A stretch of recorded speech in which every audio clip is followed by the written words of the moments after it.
Hi guys. Hello. Nagbibigay ng oras. Say hi to Kasi sa mga pasapit na lugar, pag nagbibigay ng oras, nagbibigay ng tumulong. Right? Now, before it's a transplant, teachers.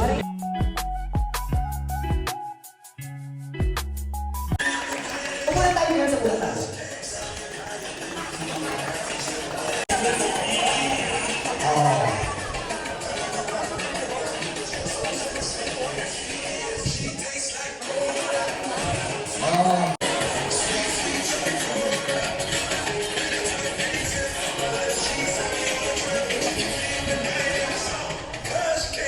Ay, oo, nagkatuan mo. Pinakatay patay mo.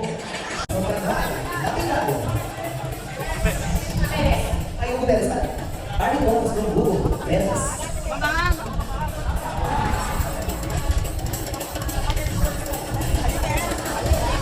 Sige lang tayo. Yes. A pleasant morning to all of you. My name is Arvin Bonos at Sofia Marie ng Barangay Hugo Perez.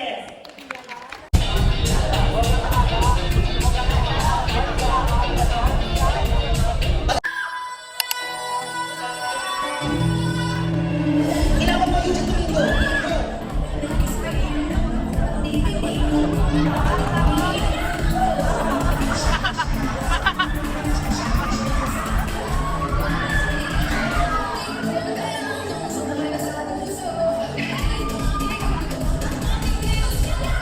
Wala na tumbling, ano naman yan? Oo. Kaya na, kaya na.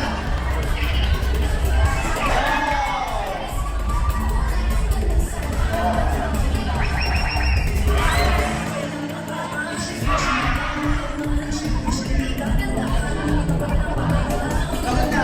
Sige na kayo muna. Mabalengke ka na. Kasi nabalik ka rin. Last 5 seconds. 5, 4, 3, 2, 1. Thank you very much, Yetals. Sa akin, basta nakakatulog. Oh. The question is, bakit ikaw ang dapat manalo?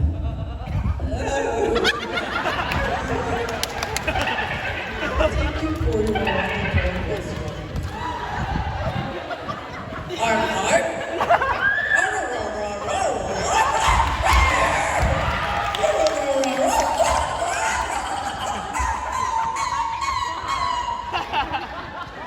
Kung siya daw po ay mananalo, ang pagpunta pa lang daw po dito ay isang panalo na naipakita natin sa ating lahat kung sino tayo at kung ano tayo.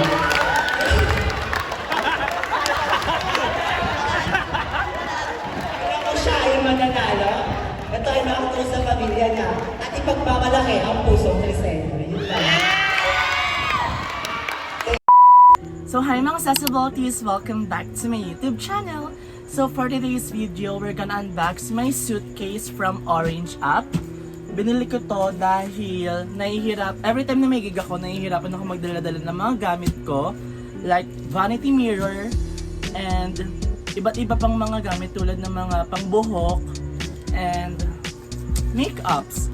So kapag nagigig kasi ako, kapag nag-makeup gig ako, basically ang mga dala ko lagi is mga bag tulad ng ganito. So syempre may makeup chair akong dala-dala, may makeup bag, then also may vanity bag ako. Then meron din akong bag for my tripod, for ring light, ganon, for lightings. So napag-isipan ko, what if bumili na lang ako ng suitcase kasi kapag nag-suitcase ako, kapag nagmaleta ako, papagulungin ko na lang. So madali na lang ako makakapag-biyahe-biyahe and everything. Though may times na may nagsabi sa akin na mahirap din kapag nakamaleta magbiyahe, pero nakakagaan naman siya when it comes sa mga pagbubuhat, pag ganon, lalo na pag naglalakad ka, ganon. Papagulungin mo na lang, eto, kapag mga bag na hand carry kineso, ganyan. So sobrang bigat talaga and sobrang mahihirapan ka. So ako personally kasi, kapag may gig ako, hinahatid ako ni tatay sa, hatid lang yon, so nakaban ganon, so madali lang. Pero kapag pauwi na ako, nag-tricycle na lang ako or kahit anong available na sasakyan. So mahirap naman syempre kapag malayo talaga ang iyong makeup gig. So, kailangan natin alam mo yun, mag-invest talaga ng gamit para hindi tayo mukhang putyo and hindi tayo mahirapan talaga. So, ayan, hindi na ako makapag-intay. Ina-unwrap ko na siya. So, ito siya. So, this suitcase is 22 inches and color black yung pinili ko para syempre, aesthetic and minimal lang. Ayan, let's unwrap it, guys. So, ito pala ay, ayan, ito lang yung sinabi ko kanina, sa Shopee ko siya binili, sa Orange app. Kahapon ko lang siya binili. And kanina lang din siya dumating. So, isang araw lang talaga yung delivery time niya. So, goods yun. So, i-unbox na natin siya.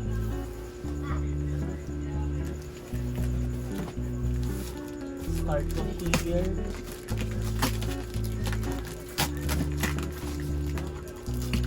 So, I'm super excited kasi hindi na ako mahihirapan every time na may gig ako. And magiging sobrang helpful talaga neto sa akin. Ito siya. Bitch. Ay! Nagbukas! Nagbukas agad siya. Super excited siya magamit. And boosh. So, wait lang. Siyempre, i-check muna natin kung may damage para wala tayong pagsisisi sa pag-bill neto. Opo. So, na-unbox and na-unwrap na natin siya. So, ito yung style niya. So, it's 22 inches. Buti na lang nagsukat ako talaga. Kasi kapag 20 inches pala, medyo maliit. Lalo na sa mga gamit ko na sobrang dami and sobrang lalaki din.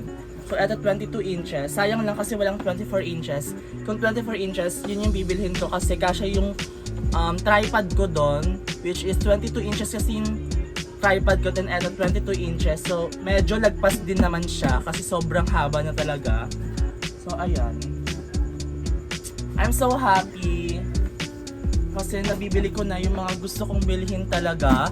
And ang next naman na gusto kong bilhin, syempre, pag nagkaanda-anda ulit ako ng malala, is Dodo Curling Iron. So, ayun talaga yung pinakapangarap kong curling iron dahil sobrang ganda niya gamitin and nakikita ko siya sa mga professional hairstylist talaga. So, eto. Excited na ako gamitin to, kaya i-book nyo na ako para magamit ko na siya. So, ayan. Thank you din pala sa mga clients ko na nagtitiwala sa akin. Kung hindi dahil sa inyo, hindi ako nakakabili ng mga ganitong bagay. And ayan. Maraming salamat, babe. Grabe kayo. And ayun nga, nakabili na din ako ng makeup chair. Hindi ko lang siya na-unbox kasi sobrang excited ako talaga na buksan siya as in. So, hindi ko na din naman mahanap yung pag-unwrap ko na video nung sa sa makeup chair. So, ayan. Ito na lang. But, I'm super grateful talaga. Wala akong masabi. Ay, aayusin ko na lang siya. Then ipapakita ko na lang siya kung paano ko siya inayos.